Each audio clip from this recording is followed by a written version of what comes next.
Welcome in Rose City to Soccer Made in Portland. On this, the final week of the regular season for the Portland Timbers, and just finishing up the final week of the regular season for the Portland Thorns. Two very different sort of situations to talk about there. And Chris, just your what's top of mind for you this morning as we discuss all the latest in PTFC? Had kind of a weird day yesterday. Just a weird day. Strange, but very fun ending to the day. So, you know, are you familiar with the concept of a beer mile, Ryan? Where, yes. Okay, you drink a beer, run a lap times 4. That gets you to a beer mile. I did an old person's modified version of that, a beer, essentially 6x400 meter relay. Some friends of ours are getting married this weekend. This was sort of part of the pre-wedding festivities. And like, you know, I in my day, I've done a few laps around a track. I've done some racing on the roads and that kind of stuff. All ancient history at this point. But, you know, so I wouldn't say happy to jump back in this, but I was like, I will do this. The problem is, so our friends who are getting married, lovely people, delighted for them. Excited to do that on Saturday. We'll miss the Timbers game live because of it. We'll catch up so that I can talk about it on the podcast. Nonetheless, I digress. The groom is a professional 1,500 meter runner, primarily. Went to the World Championships in Budapest a few months ago, went to the Olympics in Tokyo last year. Legit. Also German. If you see where I'm going, these are particularly difficult conditions in which to do some athletic event like this. A guy on my team was, I don't know, just like the Olympic silver medalist in Rio in the steeplechase. And like all told, I mean, I was thinking about this. I was like, this is like if you were to do like a little like kickabout with your friends, like in a beer league on Sunday, and like Crystal Dunn and like Otto Hederberg show up, and you're like, well, now I'm meat. That's cool. and that's sort of what it was like. It was nice. So yeah, weird day. That's pretty cool to bump shoulders with folks like that. And that, yeah, mostly setting, get, right? I wouldn't say bump shoulders so much as like get absolutely crushed. Just crushed in both facets of the competition, because he's German. So, you know, the beer drinking and the athletic prowess are both there. Yeah. Yes. Yeah. So yeah, weird day. But speaking of getting crushed, I think we can probably, that's a nice segue into our next segment. Sure. Yeah. We could maybe start with, the getting crushed versus the great athletes. The great athlete, of course, we'll get to Christine Sinclair, retiring from the Canada national team, staying with the Thorns though for one more year. But prior to that, we can discuss the most recent game for the Thorns, which was absolutely brutal down in LA. It was 5-1 Angel City. The Thorns lost out on the Shield as a result, of course, with San Diego winning 2-0 over Rossing Louisville. Really tough day overall for the Thorns, and a lot of soul searching for them to do over these next few weeks. They, of course, are hosting this semifinal playoff match at Providence Park on November 5th, but things feel a lot more fraught in this scenario than they did last year, despite it essentially being the same situation, right? They lose out on the Shield in the final game. There are some questions about why that happened, but now feels like it's on an even thinner tightrope than maybe they walked last season. And that was decidedly a much worse performance than they put in against Gotham a year prior. One of the worst, if not the worst performance I have seen from this team in the last 2 years. And just confounding. And frankly, there are a lot of questions to be answered. Players sort of had a relatively clear idea about, what went wrong.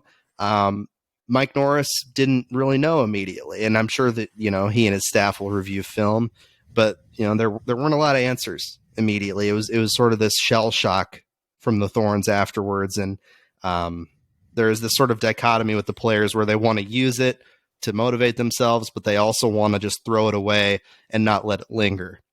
And that's a tough tightrope to walk heading into a semifinal matchup with either North Carolina or I believe it's Gotham. Yes, Gotham is the 6th seed. So they one of those two teams will be coming to Providence Park, both formidable. not a whole lot of room for error after one of the worst performances in a long time. But both of whom the Thorns have beaten at Providence Park relatively recently, which should be a little bit of confidence for them. Yeah, this was, I mean, just, get out your thesaurus for how you want to define how bad the performance was in Los Angeles. And it was shocking, but not, I think, but not altogether surprising to see it happen. It was shocking because it was worse than anything we've seen to date.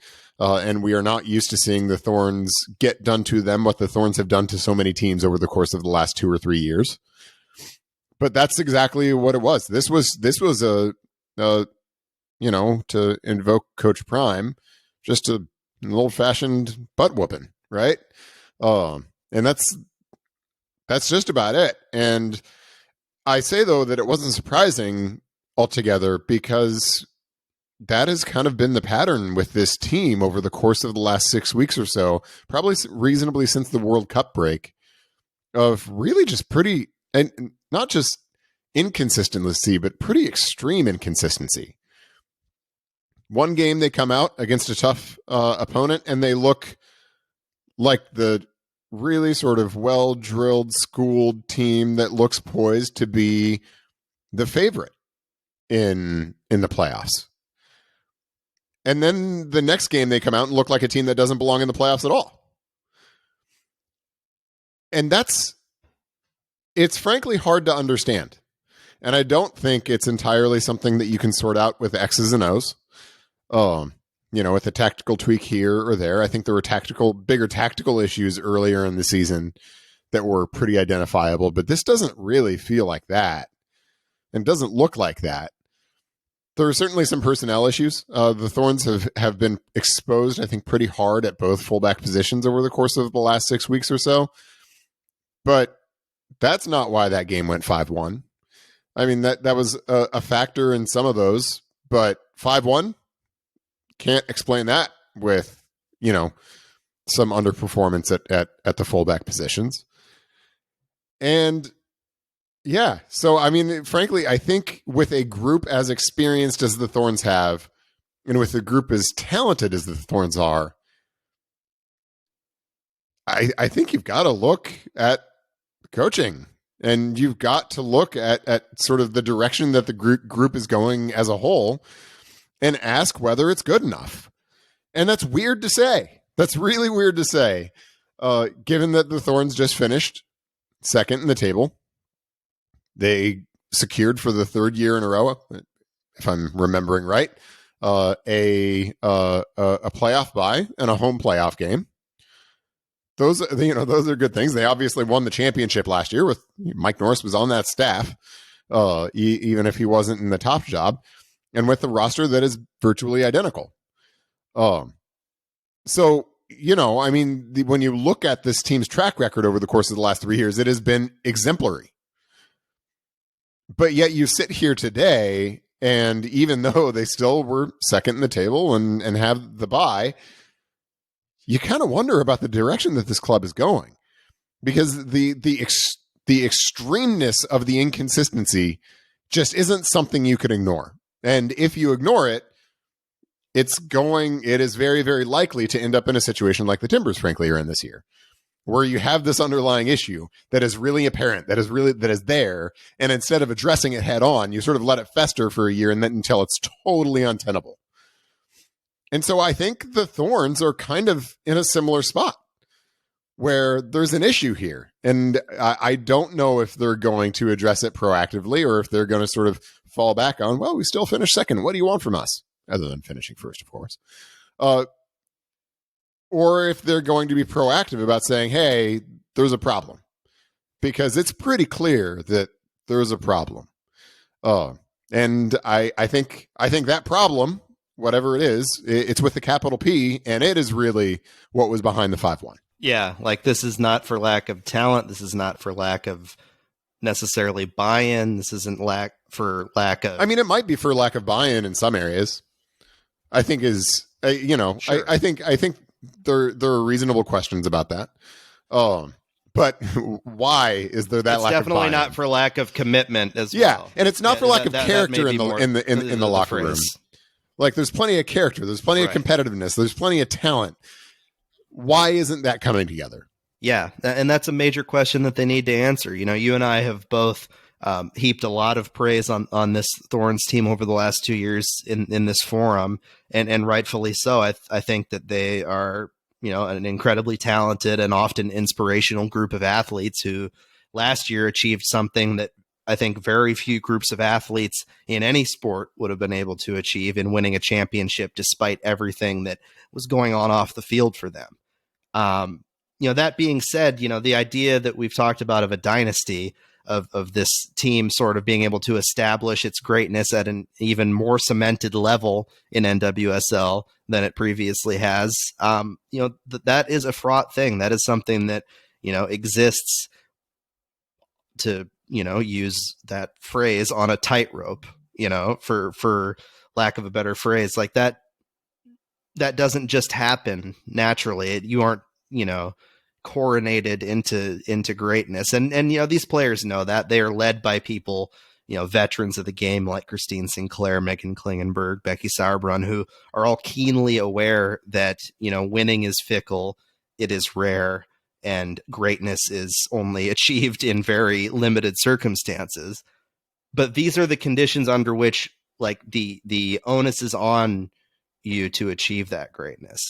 And Sam Coffey, I think, was the best person to articulate that, you know, after the game.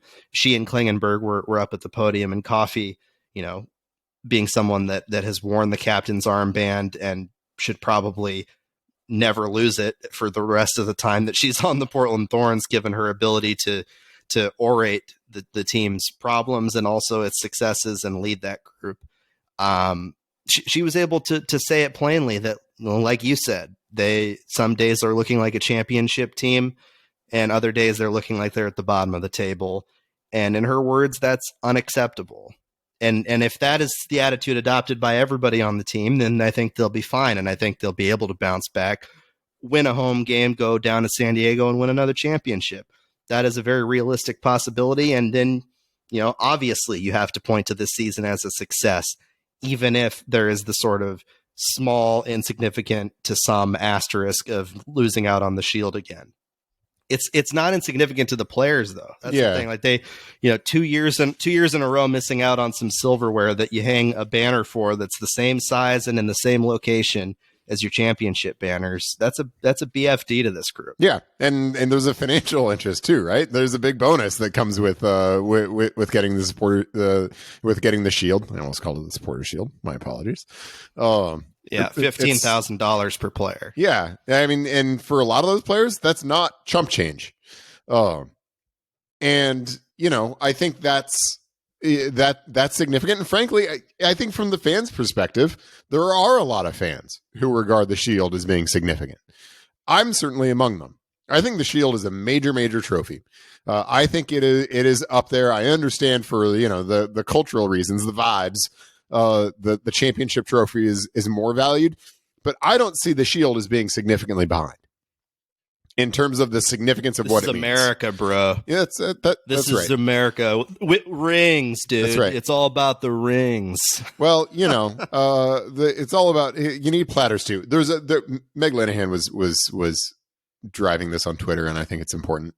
The Shield needs an upgrade. Because right now the Shield basically looks like a charcuterie board. And like NWSL can do better than that. So, but yeah, so even if the physical Shield kind of stinks, upgraded the championship trophy, really did a nice job, and the MVP trophy, super cool. But yeah, the Shield definitely is a serving platter, so that I would agree with that sentiment. They definitely need to upgrade it. So it can be physically improved, but in terms of what it represents, which is excellence over the course of the entire season with a balanced schedule and all of that stuff, the Shield's a BFD. Because you can explain away the championship trophy by saying that somebody got hot, right? You can't explain away the Shield that way. Like, the Shield is, we were great over the course of 6 months. No questions asked. And that's why I think it's a very significant trophy, and it eats at me that the Thorns have had 2 opportunities in the final rounds in 2 consecutive years and have blown it both times. And I agree it was maybe more surprising that they lost it last year. The way they lost it this year was pretty shocking.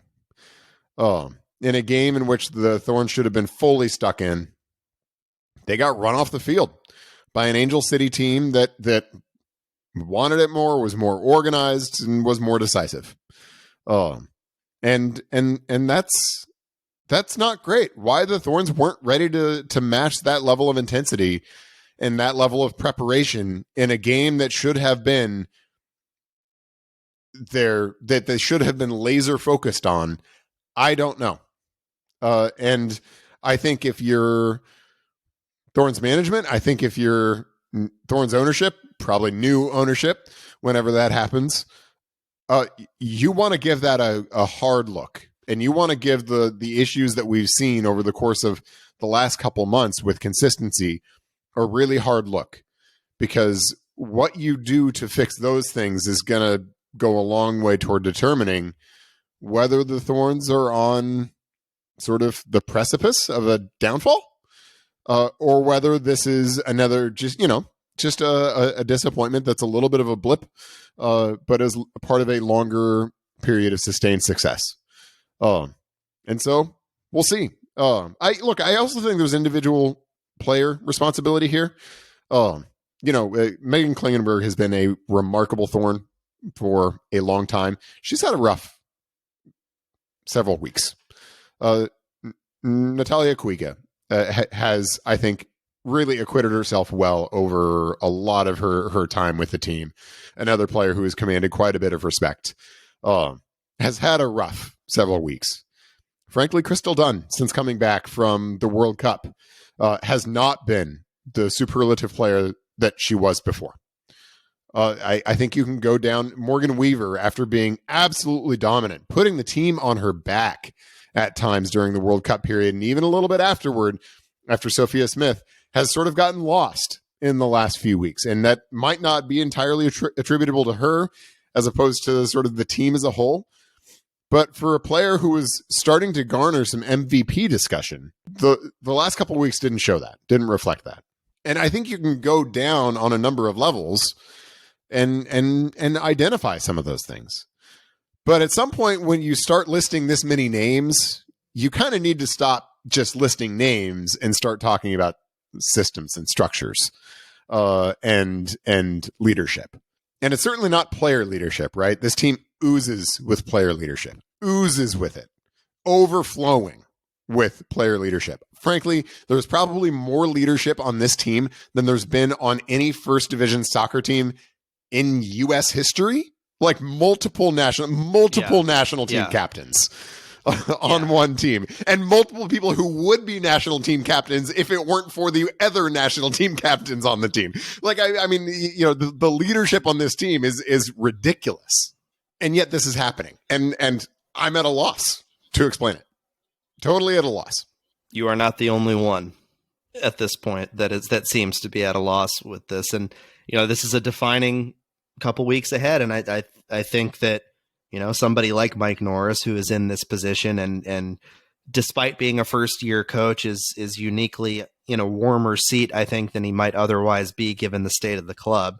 I think he's aware of that now, whether, he and the staff can sort of put the pieces together and, get this group rallied and figure out the tactical decisions necessary to bring them to glory again. That is remaining to be seen at this point. We have not seen one way to turn that seat ice cold. Go win a championship. Yeah. Seats ice cold, regardless of the ownership change. Even there are scenarios where, they win the championship and, maybe Mike himself decides, this whole head coaching thing might not be for me. I'd like to go do something else. That's all his prerogative, but you'd like to think that, if they win it, he'd like to be back and continue that run and, build his profile as a coach in addition to, being around a group of people that he really loves. He loves this group of Thorns players and, being around the team, he has a really strong relationship with a lot of them. Plenty of them have had questions for him and made suggestions to him throughout the season in the way of tactical changes and adjustments to what they do, to varying levels of success. That's a natural piece of having that level of veteran leadership that they do. But why wouldn't you tap into that brain trust? Yeah. Especially as a first-year coach with no previous head coaching experience. Like, get Christine Sinclair to bend your ear. Yeah. Becky Sauerbrunn, Crystal Dunn. I mean, these are all brilliant soccer players who know a lot about the game. Why wouldn't you tap into that? Mm-hmm. Yeah, and that's not to say that there has not been significant strides made by individuals and by the team throughout the course of this season. I think that Sam Coffey was a revelation last year, and she has sort of defined herself now as an unquestioned MVP candidate alongside Sophia Smith, who is an unquestioned MVP candidate and probably more likely between the two to win the award and repeat as the award winner. Those are two best 11 players that are, if you can lock up their contracts, going to be part of your future for the years to come. And that's a big deal. And they're going to be able to carry on that legacy. Got to sort out that. That's a big if. And the if is made easier when you win, right? Winning teams don't typically break up. They do in sports, but they don't nearly as often as teams who don't meet expectations or for whom there are individuals that see that grass is greener on the other side. Sometimes there's turf on one side of the equation and grass on the other, but that's another discussion entirely. Yeah, I think you're right that it is less common for winning teams to break up than losing teams, of course, and significantly less common. I think that's probably the case here.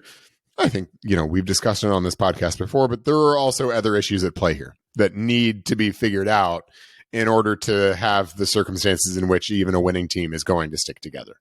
And that, it's all the stuff we've talked about. It's the ownership changes. It's the training facility. It's all of those things are going to be critical to these decisions.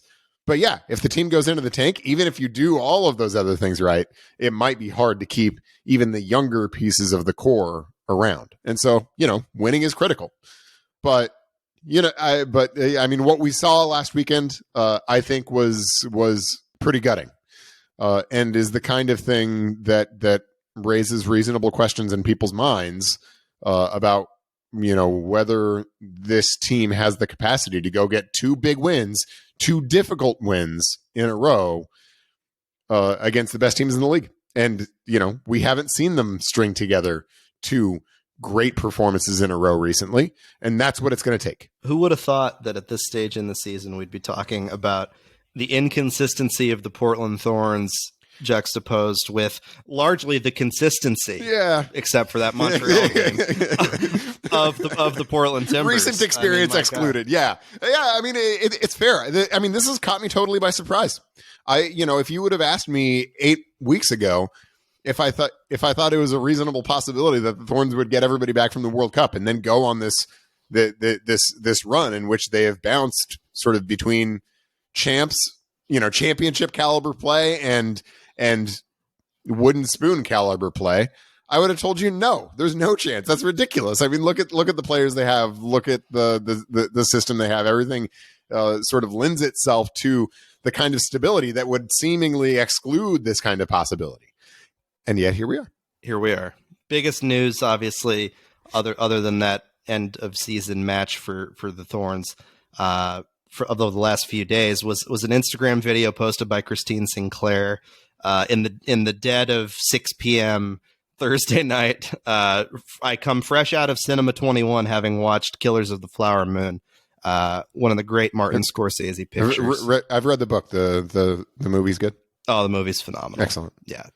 One of Marty's best. Right, great. But besides Marty's greatness, Christine Sinclair in her field, obviously one of the greatest, and the all-time leading international goal scorer, is retiring from the Canada national team. She's sticking around, though, Portland fans for one more year with the Thorns. Thankfully clarified. Which was clarified this morning. Not 100% clear last night. Everybody was kind of freaking out, which is rightfully so. Yeah, it went from like completely ambiguous last night to like slightly ambiguous, and now finally this morning we have the clear picture. Yes, she spoke with various media outlets and said that she's back for 1 year with the Thorns. She'll be 41 in that year, so a testament to her longevity, obviously, to continue to play at that level. It's something that she's talked about before, the idea of retiring from the national team first and then doing like a full club year where she doesn't have to sort of go back and forth. She can just play for the club and hang around and be that presence that she's always been for the Thorns. Unquestioned first inductee into the Thorns Ring of Honor, Christine Sinclair. Like probably the second she retires, they'll rip the cover off of the area where her name. Go get the painters out now. Like, give them a call. Yeah, absolutely. And so that's a big moment, obviously, in the history of international soccer, that the person who's scored more goals than anybody is stepping away. That's an international news story. Yeah. Without question. No question. I mean, look, the people who listen to this podcast need no summary of Christine Sinclair's career from the collegiate level all the way on up to today. One of the greatest to ever play the game. Period. One of the greatest humans to ever play soccer. That's it. That's Christine Sinclair's career. I mean, there are more details, but you can read about him somewhere else. One of the greatest humans to ever play soccer. Gold medalist, 300 plus caps with Canada, all the goals. It's just like a bajillion goals. The most by a pretty significant margin on the international stage. 3 championships with the Thorns, a ton of success at the club level. A different type of star too, and really an intriguing figure in sports history if you think about her. She has the greatness of these all-time athletes. You think about like the Jordans, the Messis, the Candace Parkers, the different players across their sports that have had this sort of generational impact. But she, shied away from the spotlight. She avoided attention wherever possible. Her book that she wrote was a shock to a lot of people that knew her, that she would go out and write a book. And it was really compelling and an interesting story of somebody that, was a witness to the evolution of women's sports in this country and her country of Canada, and was a big part of that evolution in tangibly different ways than you think about others in her sport, rivals that include Megan Rapinoe and others. But it's an interesting career to look back on, and one that I think people will talk about for a long time as the sport continues to grow. Sink has allowed her play to do the talking throughout her entire career, and that's just been it. She's just allowed her play to do the talking. And when she finishes playing for Canada at the end of this year, and when she finishes playing altogether, seemingly at the end of next year, being the plan, there will be no questions. It will just be perfect. Done. It said, her play said everything that it needed to say. And I think the level of respect that she commands within the locker room and within the organization is another thing that it almost goes unexpressed because it doesn't need to be expressed. Like, it is just there. Sink is just Sink, and she's sort of just been the axis around which Canada has revolved for the last couple decades, and frankly, the Thorns have revolved for the last decade, and that does all the talking. That's why she's one of the greatest humans to ever play the game.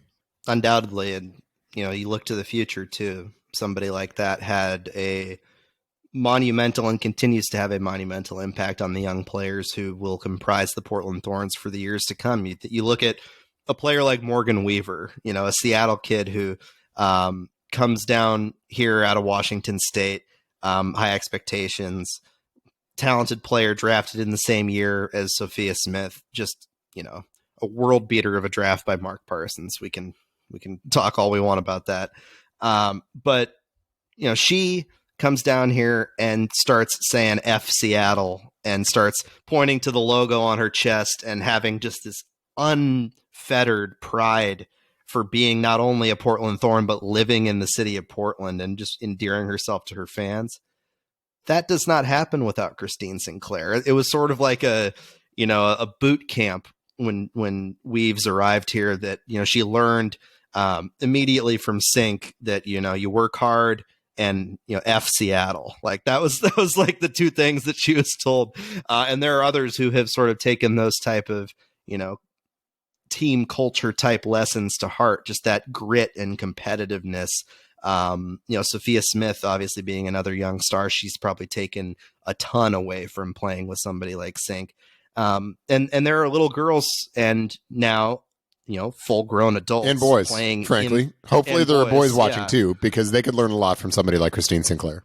Yeah, exactly. On both sides in many leagues in this country and around the world who can look to her as an example of that sort of relentless competitive drive that, has allowed her to succeed in this way. She didn't come out there, as the fastest and most skilled or anything by any stretch of the imagination. You don't look at her and she doesn't make these jaw-dropping Marta style plays. She isn't Sophia Smith running 100 miles an hour down the center of the field and crushing your dreams. Even in her heyday, it was just this tactical, like competitive, gritty way about things and just a dedication to a craft that, whether you're in sports or not, you can take a lot away from that. And the trophy case is absolutely bursting at the seams with individual and team accolades. Any questions? None. There it is. So congrats to Sync on a great career with Canada. One more year with the Thorns coming up. Gotta imagine that it'll be some form of victory tour, but she probably isn't going to want a whole lot in the way of, flowers and confetti raining down on her, even though that's obviously something that she deserves after her career. The Portland Timbers, for lack of any sort of clean transition, are playing tomorrow. We're recording on Friday here, playing tomorrow, Saturday, at Providence Park against the Houston Dynamo. Final game of the season for the Timbers. A win secures them the number 7 seed in the MLS Cup playoffs. A tie or a loss makes things a little more complicated. There's like 75 different scenarios. You can check out all of them if you're a real sicko on OregonLive.com. But their mindset going into this game against a team that beat them 5-0 and was sort of the game that shifted the season on its axis. Their mindset for this game is just go win, because that allows you to avoid the new play-in game, which they all have said nobody wants to be in, because a one-off game is a whole heck of a lot worse to set yourself up with than a 3-game series, regardless of your opponent. And LAFC and Seattle are two, potentially tough opponents, and those are the two options if you end up in that 7 spot. But they'd rather be there than, heading out on the road to Kansas City or Minnesota, or even hosting one of those teams, or hosting an FC Dallas midweek, like that midweek too. Yeah, midweek. Before then, having to go on the road on the weekend for the first, even if you win it, having to go on the road for the first game of the first round. On the weekend. So there are lots of reasons why teams should want to avoid the play-in. Whether teams will still declare victory after qualifying for the play-in is another question. But you shouldn't want to be there. Yeah, no, that's the last place you want to be. The last place you want to be is out. But the second to last place you want to be is in the play-in. Yeah, exactly. So that's their mindset. It's a question as to whether they're going to be able to achieve that. Obviously, Houston just boat raced them last time these two teams played. It's basically the same team. It's a little more healthy and it's a lot more, together and in better form and with a renewed mindset under Miles Joseph. But that Montreal game would never mix up my Canadian cities. That was brutal. That was that was as bad as the Thorns loss in Angel City in terms of, if not slightly less brutal than that one, but we're not. The stakes made it less brutal. The performance was on a similar plane. Pretty similar plane, and against a worse team. Yeah. Too. And that's a reason to pause and to be like, oh, are they going to do it? Like, is it going to be okay? Are they going to be able to avoid a loss? And then, if they lose and a few other things happen, which are very realistic things, as you and I talked about off air, they're out again. And it would be deja vu for the Timbers in the same year as deja vu for the Thorns, which would be a little freaky. Well, and look, Houston, the Timbers just absolutely made a mess of transitional moments against Montreal. Houston is a team that's very good in transition. Very, very good in transition. And they've been, the Dynamo have in the past relied on that largely. They couldn't really play any other way, and they were often pretty one-dimensional in terms of the way they played. This Houston team that we've seen over the course of the second half of the MLS season has been much more nuanced than that. And frankly, they've been maybe the most fun team to watch in the league over the course of the last 3 or so months. Coco Carrasquilla, the Panamanian international, largely central midfielder, has been phenomenal. Ache, who they brought in last year at the in the summer transfer window, to some raspberries from the crowd after what was a poor sort of initial showing from Ache's time with the Dynamo. He's been amazing. He's been phenomenal for them this year and has been a central midfield rock for Houston that's really sort of elevated them as a team. And then because of that, they're getting greater contributions from across the field. A guy like Corey Baird, who kind of bounced around a few teams, RSL, LAFC, landed in Houston this year, has come alive because of the structure around him. And so this has been a really, really good Houston team. There's a reason they went to Messi's Inter Miami in the U.S. Open Cup final and absolutely dunked on them. Just absolutely dunked on the Flamingos in Fort Lauderdale. And so, I think this is a really dangerous Houston team coming to Providence Park. I think the Timbers are just from a personal perspective, in a much better position than they were in that game against Montreal. Christian Paredes looks like he's going to be back. Zach McGraw's fully back healthy.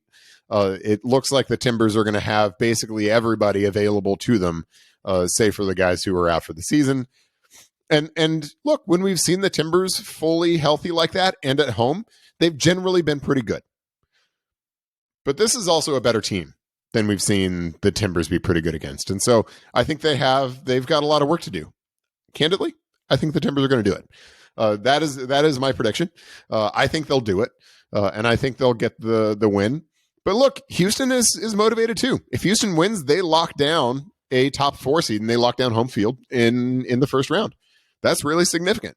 And so they're going to be fully into it. There was a question about whether Carrasquilla is going to play. He came out of his game with Panama in the international break with a little bit of a knock, it sounds like. So it sounds like he's day-to-day questionable maybe for the game.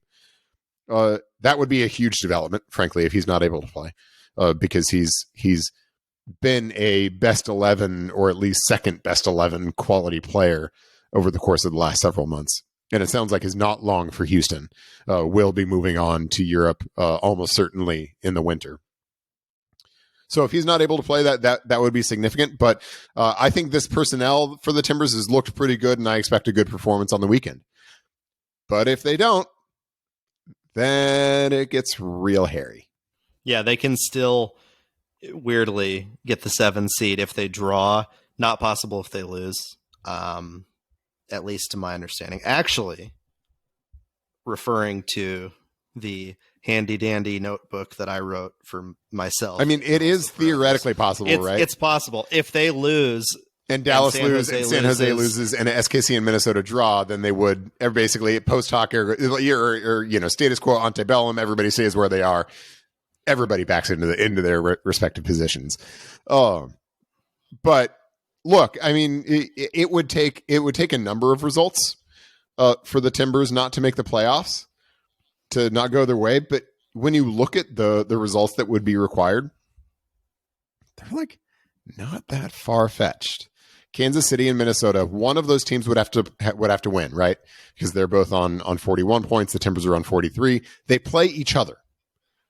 So one of those teams is probably going to win. Unless they draw, one of those teams is going to win. Dallas would have to get a result better than the Timbers. So they would need to win or draw.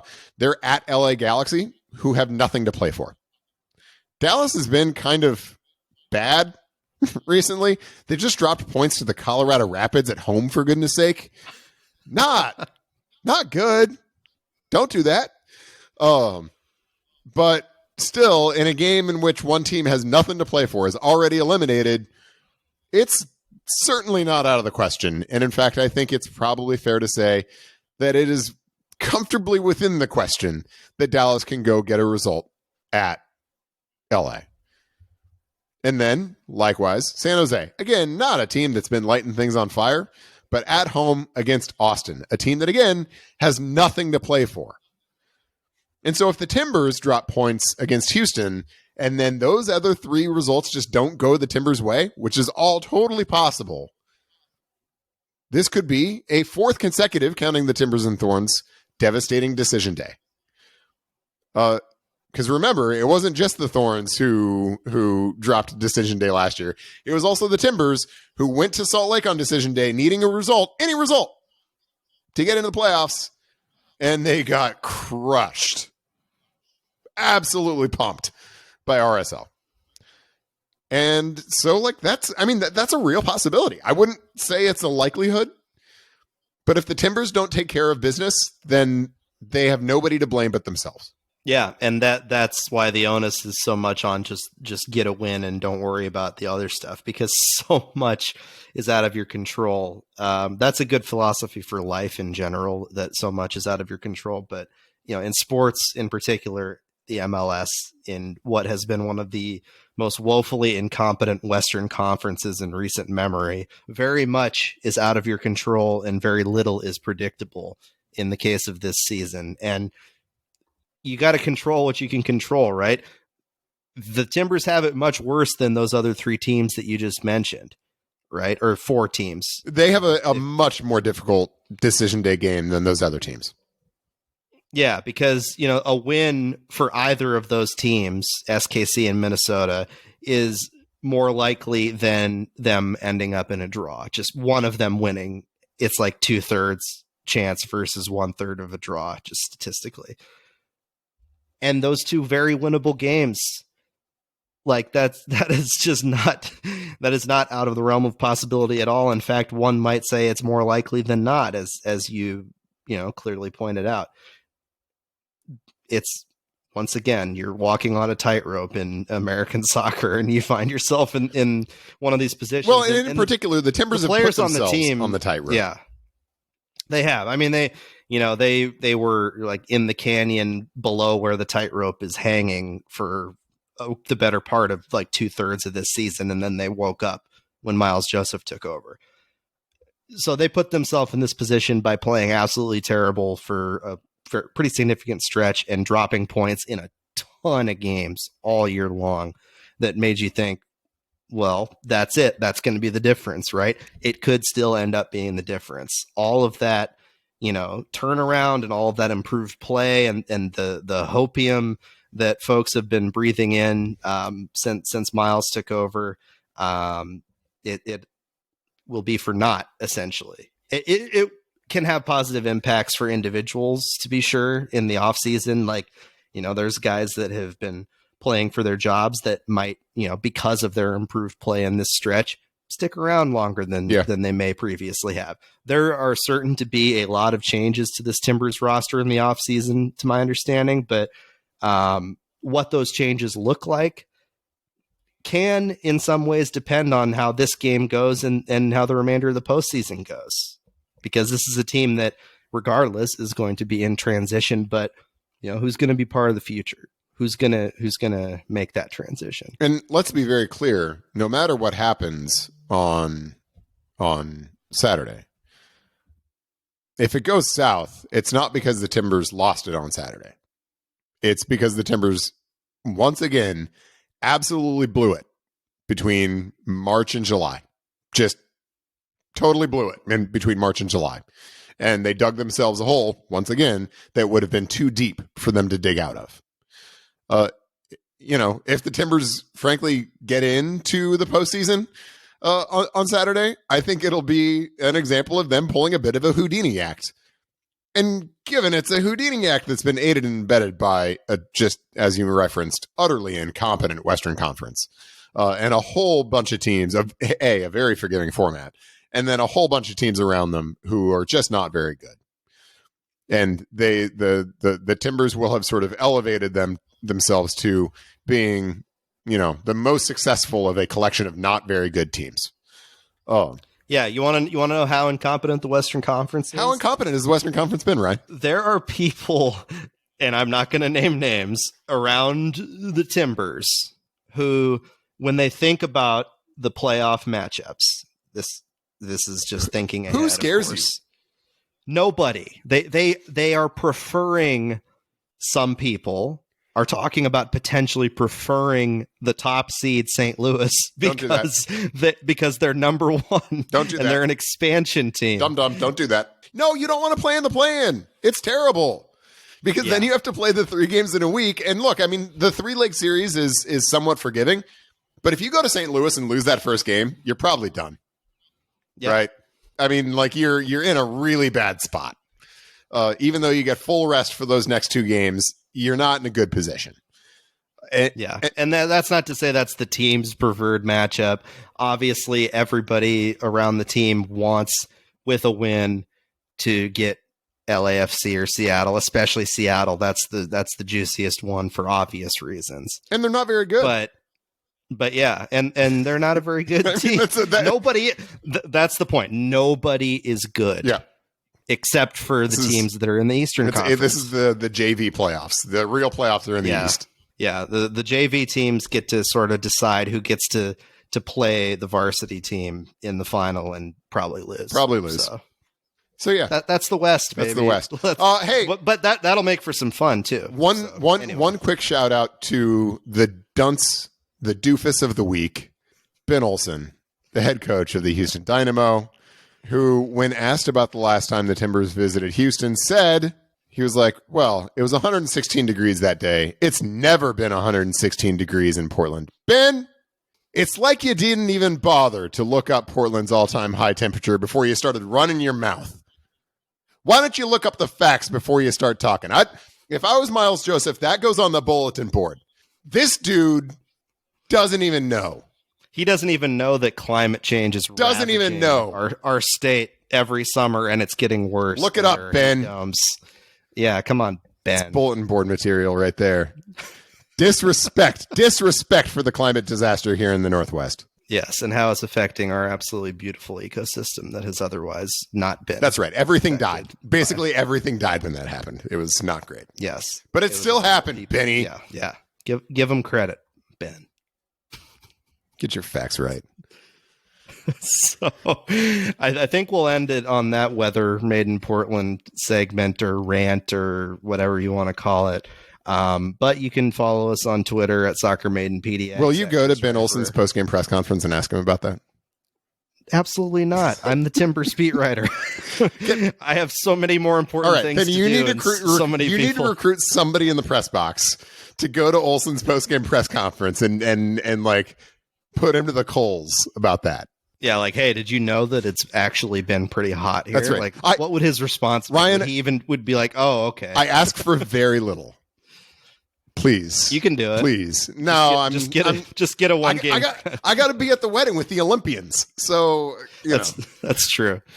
You enjoy yourself then, and I'll let you know if anybody hears anything or if he issues a long written apology on the matter because it's so clearly important. It would be warranted. It would be. SoccerMaidenPDX at Chris Reifer at Ryan T. Clark on Twitter. Follow us wherever you get your podcasts. Like us, subscribe to us. Next week, we'll see what happens, but we'll be back to talk whatever the road ahead is for the Timbers, and then to look ahead, obviously, to that semifinal match for the Thorns at a later date. Thorns have been off this week. They'll be back next week, is my understanding. And then the international break, of course, complicates everything. So we'll have our eye on all of it as the season winds down. But thanks for joining us, and we'll see you next week.